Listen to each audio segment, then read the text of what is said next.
આજરોજ ગુજરાત રાજ્યના માનનીય શિક્ષણ મંત્રી શ્રી ડોક્ટર પ્રદ્યુમન વાજા સાહેબના 57મા જન્મદિન નિમિત્તે પોશીના તાલુકાના ડુંગરાળ વિસ્તારમાં રહેતા જરૂરિયાતમંદ અને ગરીબ પરિવારોના ઘરે જઈને નાસ્તાનું વિતરણ કરવામાં આવ્યું હતું। જન્મદિનની ઉજવણી માત્ર શુભેચ્છાઓ પૂરતી સીમિત ન રહે, પરંતુ સમાજના જરૂરિયાતમંદ લોકોના જીવનમાં ખુશીની નાની કિરણ બની રહે તેવા ઉમદા હેતુ સાથે આ સેવાકીય પ્રવૃત્તિનું આયોજન કરવામાં આવ્યું હતું। ગરીબ પરિવારો સાથે આત્મીયતાથી મુલાકાત કરી તેમને નાસ્તો આપવામાં આવ્યો અને માનવ સેવા એ જ સાચી સેવા છે તે ભાવનાને સાકાર કરવામાં આવી। આ પ્રસંગે માનનીય શિક્ષણ મંત્રી શ્રી ડોક્ટર પ્રદ્યુમન વાજા સાહેબને જન્મદિવસની હાર્દિક શુભેચ્છાઓ પાઠવી તેમના દીર્ઘાયુષ્ય, ઉત્તમ સ્વાસ્થ્ય અને સફળ જાહેર જનજીવન માટે પ્રાર્થના કરવામાં આવી હતી। સાહેબના માર્ગદર્શન હેઠળ ગુજરાતનું શિક્ષણ ક્ષેત્રે વધુ પ્રગતિ કરે અને વિદ્યાર્થીઓના ઉજ્જવળ ભવિષ્ય માટે સતત ઉત્તમ કામગીરી થાય તેવી શુભકામનાઓ વ્યક્ત કરવામાં આવી। આ સેવા કાર્યમાં રવિભાઈ નીનામા અને ભરતભાઈ કછોટ દ્વારા ગરીબ અને જરૂરિયાતમંદ પરિવારો સુધી જઈને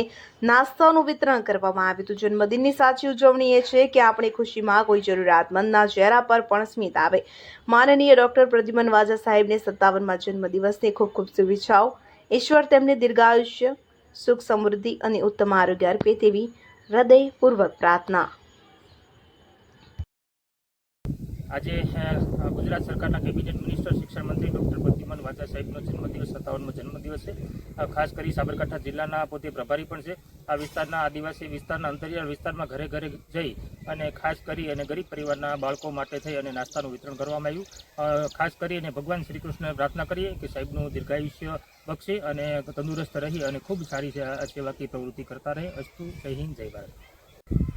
આજે ડૉક્ટર પ્રદ્યુમન વાજા સાહેબ શિક્ષણ મંત્રી ગુજરાત રાજ્ય, એમનો જન્મદિવસ હોવાથી પોશીના તાલુકાના અંતરિયાળ વિસ્તારમાં ઘરે ઘરે ફરી અને ફૂડ પેકેટનું વિતરણ કરવામાં આવ્યું છે, નાસ્તાનું વિતરણ કરવામાં આવ્યું છે।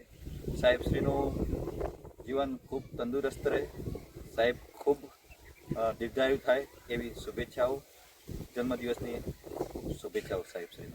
ધન્યવાદ।